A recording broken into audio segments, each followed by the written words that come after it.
Assalamualaikum warahmatullahi wabarakatuh. Nama saya Nusrata binti Masliza, memegang nama matrik di 19A0439. Hari ini saya akan membentangkan pembentangan akhir bagi kursus pengarahan kreatif. Pertama sekali, saya akan menerangkan berkaitan dengan produk Sempo Safi Shaila.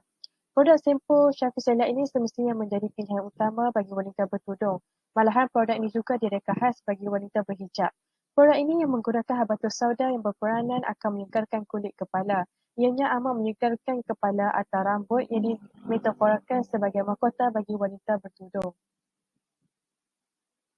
Seterusnya, saya akan menerangkan berkaitan dengan 5WH. Safi Shaila adalah syampu pertama yang direka dan dirumuskan untuk golongan wanita berhijab atau dimaksudkan dengan pemakaian tudung. Safi Shaila anti kelimumur merupakan safi yang berfungsi dapat menghilangkan 99.9% masalah kelimumur dan kekatalan kulit kepala. Produk ini menjadi pilihan utama wanita bertudung kerana bahan yang digunakan merupakan bahan semula jadi yang bagus untuk rambut iaitu habatus sauda. Pakar rambut membuat saranan kepada pengguna-pengguna syampu agar membasuh rambut menggunakan syampu sebanyak 2 kali sehari mengikut keadaan rambut masing-masing. Seterusnya kita beralih kepada SWOT analisis, iaitu yang pertama saya akan menerangkan berkaitan dengan kekuatan. Yang pertama dapat mengatasi masalah rambut iaitu kelimumur dan kekatalan kulit kepala.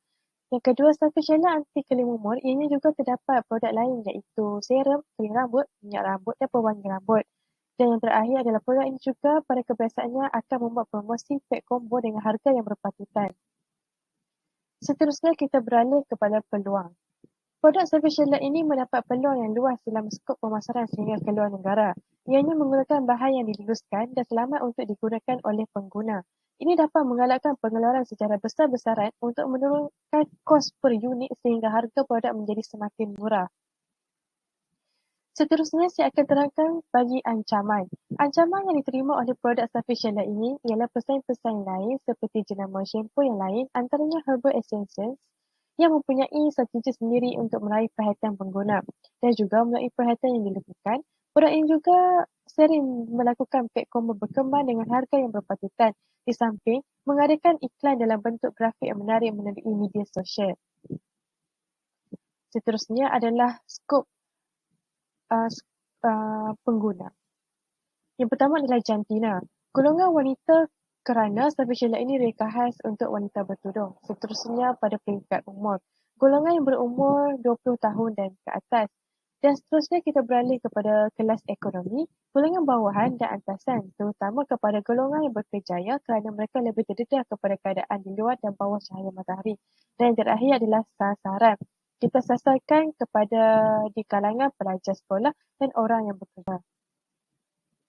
Seterusnya, saya akan membentangkan konsep visual iaitu komposisi produk, label. Paparan maklumat merupakan cara mudah kepada pengguna untuk membaca maklumat yang terdapat pada label produk tersebut, terutama pada bahagian ramuan dan kandungan yang dicipta untuk menghasilkan produk tersebut. Hal ini demikian kerana untuk meyakinkan pengguna bahawa ramuan dan kandungan yang digunakan merupakan selamat dan halal. Selain itu, cara-cara penggunaan perlu jelas dari segi penyampaian melalui label kepada pengguna.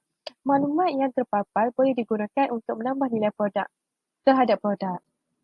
Seterusnya, kita lihat kepada warna. Penggunaan warna biru ketara dalam penghasilan sesuatu poster. Hal ini demikian kerana untuk melambangkan kesegaran yang menjadi tagline kepada produk ini.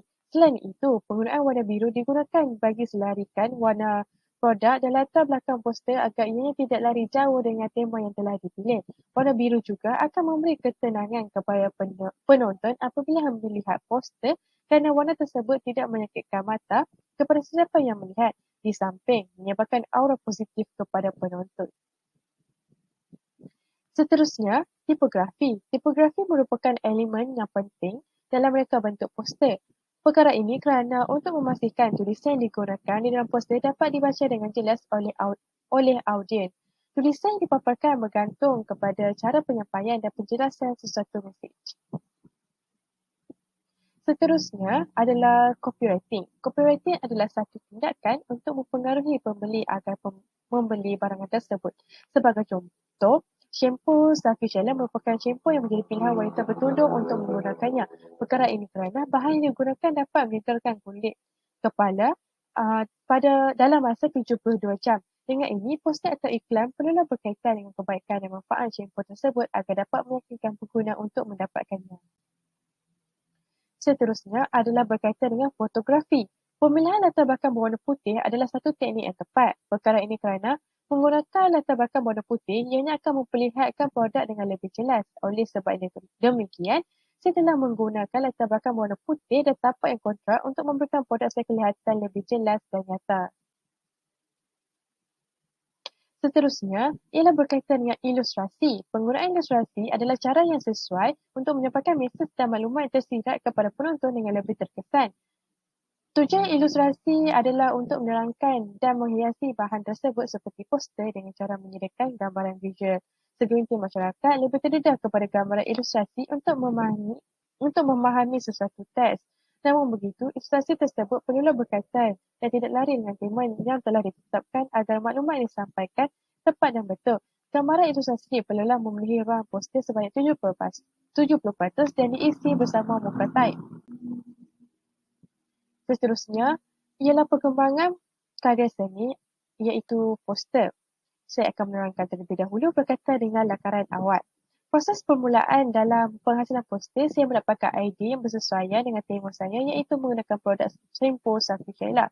Hingga ini, saya telah melayari beberapa laman sesawang iaitu di Google dan Pinterest kerana di sana terdapat banyak rekaan poster yang dapat dijadikan contoh kepada idea saya telah merakam beberapa idea poster yang menunjukkan susun atur kodan dan elemen penting yang bersesuaian. Di sebelah merupakan idea lakaran awal saya. Seterusnya, berikut merupakan lakaran digital yang telah saya buat, iaitu terdapat 4 contoh. Seterusnya adalah poster yang mengalami perubahan tagline, slogan dan susun atur. Dan tersebut merupakan poster akhir saya. Pemilihan akhir poster ini, saya telah memilih satu idea lakaran yang terbaik. Poster ini dipilih kerana gambar visual yang bersesuaian dengan tema yang menunjukkan kesegaran kepada pengguna. Selain itu, susun atur, tulisan dan penggunaan warna yang digunakan bersesuaian dengan tema. Harapan saya dalam penghasilan poster ini ialah agar semua pengguna lebih tertarik untuk mencuba dan menggunakan produk yang dipaparkan. Kesegaran yang diserahkan dapat memuaskan hati semua pengguna di samping shampoo Safi Shaila ini mereka khas untuk wanita bertudung. Sekian daripada saya. Terima kasih.